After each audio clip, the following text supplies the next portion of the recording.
Hi, I'm Reverend Kate DuVivier from the Center for Spiritual Living in Carlsbad, California. Only right now, I'm coming to you from Eisenach in Germany, as I have been enjoying a vacation in Poland and Germany. But still, I really wanted to talk to you about the subject of choosing to be healthy. We can make a choice for health. Now, I'm always talking about the fact that we live in a universe of good, that there is good for us and we ought to have it, that it's available to us, and that what we need to do is begin to change our thinking so that we can accept this good. I had some reservations about traveling in the pandemic, obviously, but I got my vaccinations. I took a COVID test before getting on the plane, and I've been impressed that the people here in Europe have been quite conscientious about wearing their masks indoors, and everything has gone well. I chose health, to experience health, and this trip has been a very healthy trip, although of course I do take precautions. And I wanted to mention that because when we talk about choosing health, about spiritual healing, I want to be absolutely clear that spiritual healing is not in opposition to any other healing modality. It's not against modern medicine. We're actually, in spiritual healings, we're using the principle of good, the law of good. And that law of good can be used by doctors, by teachers, by people on vacation, and by you, in order to create a more agreeable, satisfying, happy life. And that's what they're about. However, since there has been confusion even in our own congregation about whether there is a conflict in our teaching with modern medicine, what I thought I would do is just go back a little bit and talk about how the techniques of spiritual healing that we do teach, and I'll go into those a little more later, came about, and why perhaps there's been an idea that there's some opposition between spiritual healing and modern medicine. So you have to go back really almost 200 years and think about the state that modern medicine was in 200 years ago to understand why there was a conflict originally between the type of medicine practiced then and spiritual healers or practitioners of new thought, because medicine had not evolved in the way that it has today. There were many, many false ideas that were incorporated into medicinal treatments. Now, in the early 1800s, and this is interesting, I think, there was a man who was born in New Hampshire and later became a clockmaker and inventor, and he lived in the state of Maine. And he had become intrigued by the ideas about mesmerism and the idea that you could have a thought or influence someone else's mind and create a mental cure, perhaps to emotional problem or a physical problem. Now this man, and his name was Phineas Park Quimby, actually suffered from consumption or tuberculosis. And he really was quite ill. He had been taking a course of medicine that his regular doctor had prescribed that basically was poisoning him, as one of its main ingredients was mercury. And we know that's very bad for you. So his experience was that his regular doctor was not helping at all. It didn't help his tuberculosis, and it did make a lot of his teeth fall out. So he was getting worse and worse. And then he decided he'd talk to a friend who said that this friend had cured himself of something, a cold or something, I'm not sure what it was, by taking a vigorous horseback ride. But Phineas Parquimby really wasn't feeling well enough to take a vigorous horseback ride. So what he did is he took out his horse and carriage, and he took himself on a carriage ride. And the horses got very excited through a little mishap. The horses got very excited, and it was a thunderous carriage ride. And he became so excited and distracted by the carriage ride that when it was over, he felt 100% better. And so he wondered about this.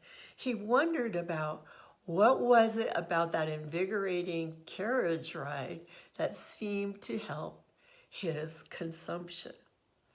Then he began actually researching it. So he wasn't an educated man, but he was a curious man. And he started trying different things, studying them, writing them down. He learned more about mesmerism. He found a young man who was something of a medium. He began working with this young man to cure people who came to them with maladies, working as a team. But what was so interesting was that as the years went by, he discovered that it wasn't about anything happening outside. It wasn't about horse carriage rides. It wasn't about having to work with someone who was a medium. It wasn't about implanting any new ideas into someone else's mind, which is kind of the idea of mesmerism. He said he realized that the true healing was the type of healing that Jesus Christ had done, and that actually was the model that one should follow. And basically it boils down to having faith. Your faith has healed you, and giving thanks, knowing that healing is possible actually makes it possible. So I'm not going to go into the whole history of New Thought. I just want to kind of elaborate why this idea came about 200 years ago, when one of the really not so much founders, but let's say inspirational people who kind of started the idea about how to use spiritual mind treatment or spiritual healing and prayer in a more scientific manner, how his personal experience with medicine as it was practiced at that time has influenced some people's ideas that spiritual healing is not compatible with modern medicine, when it often and usually is.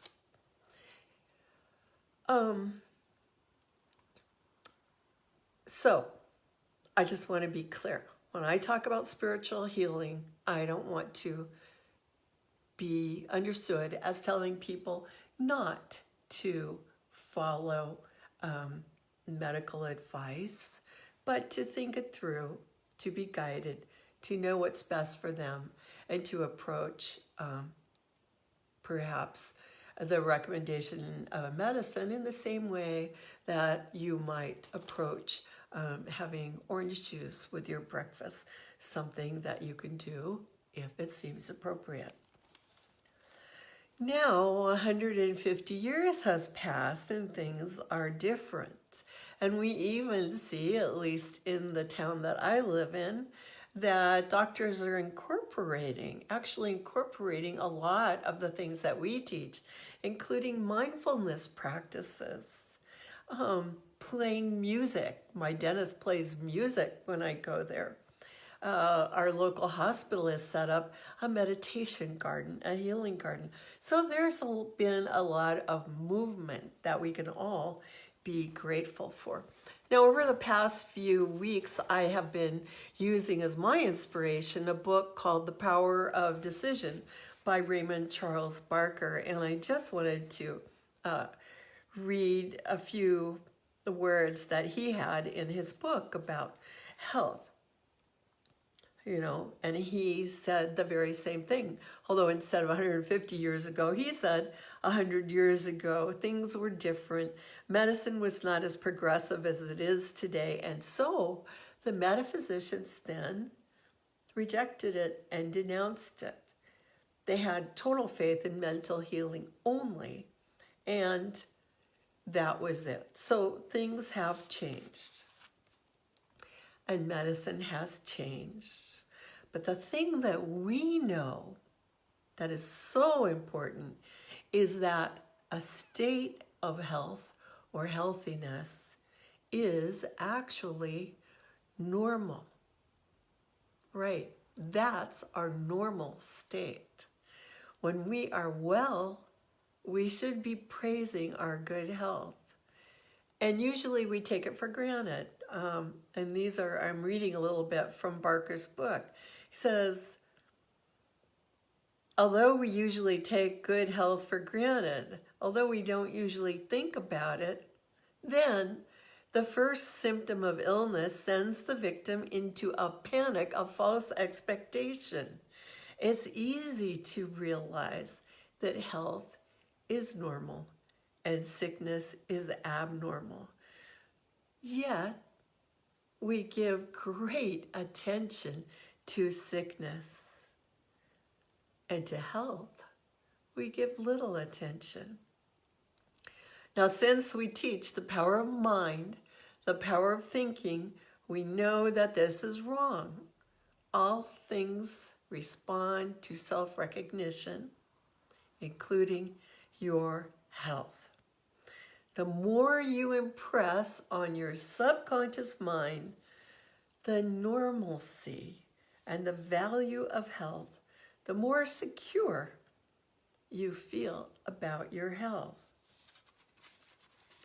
And Barker goes on saying, this assumes also that you are living in the ways of health, because all the right thinking in the world isn't going to do you any good if you're disobeying obvious general routines of health. Life is a science, and you have to follow its laws, the natural laws of life, in order to keep on living in life. So the thing that we have to do is to decide that we want to live in health. We must decide that we want to be well. And in order to decide that we want to be well, think about it. We've got to clear out the fog of false thinking, the confusion and distraction of old habits.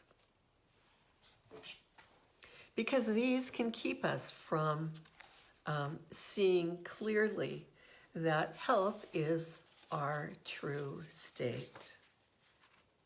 So that's what we need to do, is think about health, accept health, because our body is always responding to our thoughts about our body.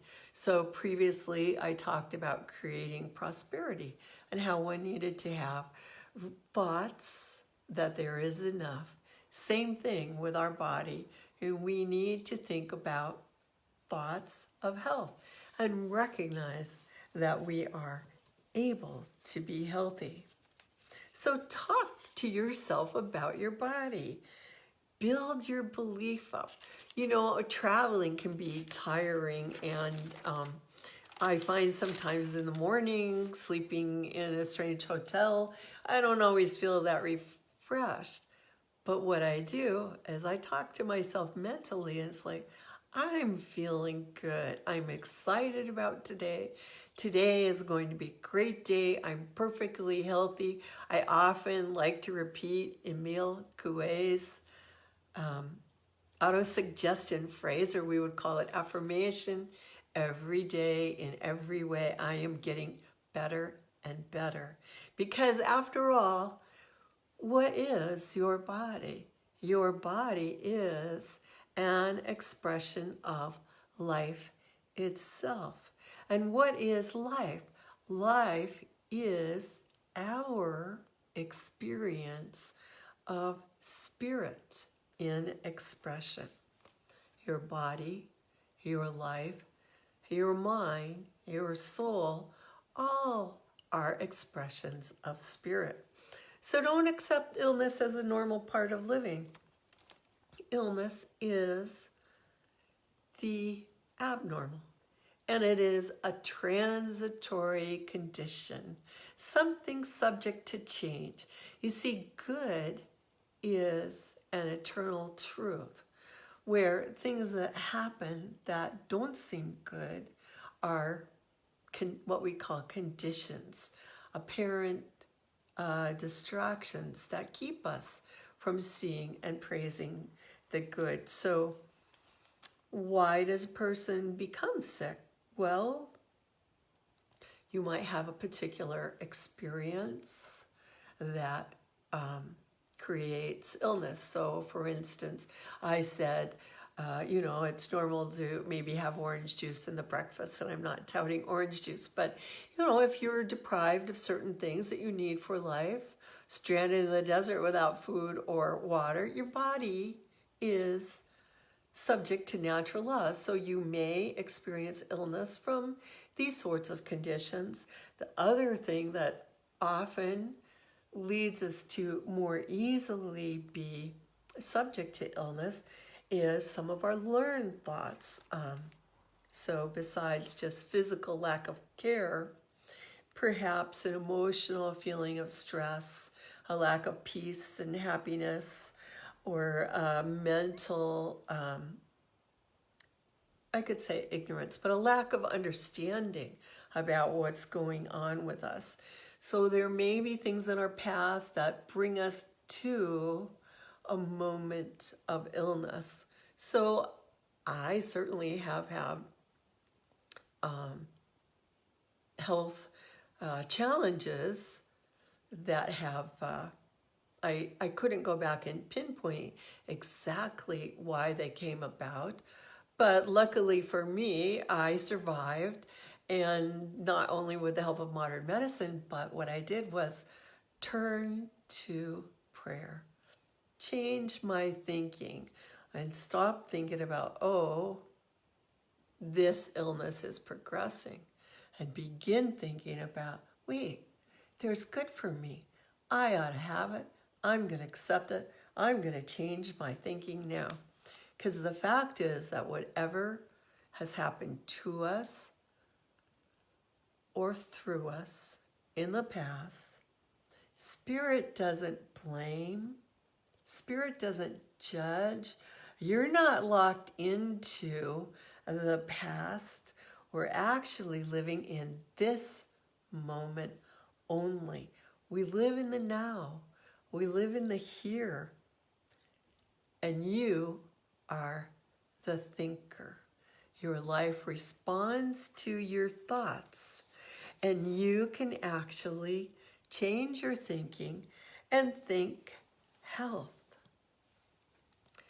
So Parker had some ideas about how we might reform our thinking and think about health. And he just said this, unless, this is how he put it, unless you're severely neurotic or troubled, your mind will think about anything you want to think. You're the only thinker in your mind. And you can choose to think about health. In fact, a healthy mind is essential to maintaining a healthy body. You may have a healthy mind now, or you may feel bogged down by serious negative thinking. But your mind can be used to change situations as you change your thoughts. You can gradually develop this ability. You can place your attention on constructive things, on constructive people. You can think about them. I like to think about articles I read about people who get to be 110 years old and are out doing all kinds of things and having a wonderful life. That's something that's inspirational to me and helps me realize that life is good and there's no limit to the good that I can enjoy. He suggests reading inspirational books, inspirational magazines, and start declaring to yourself that you have a healthy mind and a healthy body. State it as a truth. Know it is so. And this truth, and it is true, this truth will naturally make itself evident in your life as you. Watch your conversations with people. Stay on the sunny side. Be positive. Don't go on and on about your illnesses. If someone is going on and on about their illnesses, go ahead and change the subject. We're not denying things that are happening. We're not denying that there are conditions, but we're not dwelling on them. We're not letting them become the picture in our minds of what's happening, what's going to happen. We don't want a transitory condition to get locked in and seem like a permanent condition. What we need to do is use our imagination to visualize and to think about what we would like to be experiencing. Create a mental picture of yourself. Maybe not now, but think of yourself on a day or in a time or in a place when you felt great. You know, I have a photograph of myself when I was just sitting on a park bench with our children and our husband, and looking at that photograph reminded me of the state of health that I had then and helped me visualize that state of health as being mine now. Why not? Yes, I might have a few wrinkles, but I could still feel healthy. And I can definitely picture myself as healthy. Now, that's important. It's important to enjoy life, to think of yourself as healthy. But what should you then do if you do face a physical illness? Well, the first thing is to avoid becoming afraid, to avoid getting caught up in false speculation. What if this happened or that happened? Don't start thinking about the worst case. Begin to dwell on the best case. Know, absolutely know, that whatever condition you're facing is temporary. And picture yourself as healthy and back it up through repetition and consistency. Watch what you're thinking. Watch what you're saying. You know, my mother, who was a minister also and a great healer, did suffer when she aged from chronic pain and a pulmonary disease. Yet, she also practiced spiritual healing so that she lived many years longer than her doctors had predicted, and she lived much happier than anyone would have expected. Her ability to keep picturing herself as healthy, happy, and productive, useful, important, wonderful, helped her enjoy life to the fullest. And isn't that what health is really about? Don't you really want to be healthy so that you can enjoy a full life? So all of us seem to face challenges in our life. I'm talking today about health challenges, but for other people, they may be facing prosperity challenges, a lack of money, or emotional challenges, relationship challenges. There's all kinds of things that seem to pop up in our lives, but the law of good is constant. The law of good, the truth, that there is good for us, that there is a power for good and we can use it. This truth is applicable to every area of our lives, even aging itself. You know, I bet you don't look at a big old tree and say, oh, too bad that tree's getting older. No. The older a tree gets, the more magnificent it seems. Let that be your truth too. Embrace your wisdom.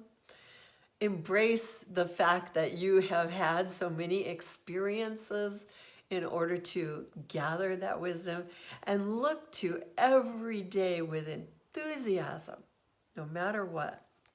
So mostly I've talked a lot about creating a mental atmosphere of health. And I want to let you know that practice makes perfect. So keep looking at the good, no matter what your experience may be. But don't ignore negative conditions. Don't ignore illness if you experience it. We're not teaching self-delusion. We're teaching habits of positive thinking. At our center, we have a number of spiritual practitioners who have studied and practiced for 3 years minimum, and many of them for decades, in order to learn how to help other people with mental healing, how to do it on behalf of other people as well as for themselves. And it's true for our ministers, of course. All of our ministers had to go through this spiritual practitioner training before we could even start our ministerial school. So we do offer spiritual mind treatment or affirmative prayer to anyone who asks for any condition, whether it is for sickness, poverty, emotional distress, or if things are going well, to have more good in their life. The actual technique is simple. I'm not going to go over the whole thing in this talk. We've given other talks about it, and it's a subject that you can learn. The thing is, it's simple because it's based on truth. You can do it yourself. But sometimes when you get a big challenge, I know it's true for me, and you do feel fear or uncertainty, we need help. We need support. That's why we have each other. That's why we're not alone in the universe. There's never anything wrong with asking for help. In fact, asking for help can be the very first step towards change. I often ask other practitioners for treatment for myself. Now, at our center, there's no charge. If you would like to email or call, you can look at our information page to find our telephone number. Our email address is truthliving@aol.com. And we love to pray. We love to do treatment. Because when I do a prayer, an affirmative prayer or spiritual mind treatment for someone else, I'm not doing anything to them. I'm simply knowing the truth about them. And that truth that I know right now about you is that there is good for you. That in essence, for all eternity, you are the beloved child of spirit. You are a spiritual being having a human experience. I know that there is good for you and you ought to have it. And I know that on the spiritual plane, it is already yours. It has always been yours. And it is yours now. I know it is unfolding into manifestation on the physical plane right now. Already good. Perfect health is already yours. And I know that you are now being guided through any appropriate steps that should be taken in the highest and best ways now. Each of us is impelled to seek our good. And I know that this seeking of good is now being done by you in the highest and best ways, that the door is open and you are ready to walk through that door. As Raymond Charles Barker says, you are health. You are health. You're not just healthy. You are a specialized spiritual creation with the capacity to live life effectively and abundantly, because life fashioned you out of itself, and all of God is awaiting your recognition. This is the truth. I know it is so. I give thanks that it is so. I turn it over to spirit, to life, in gratitude, knowing it is done, and so it is. Amen.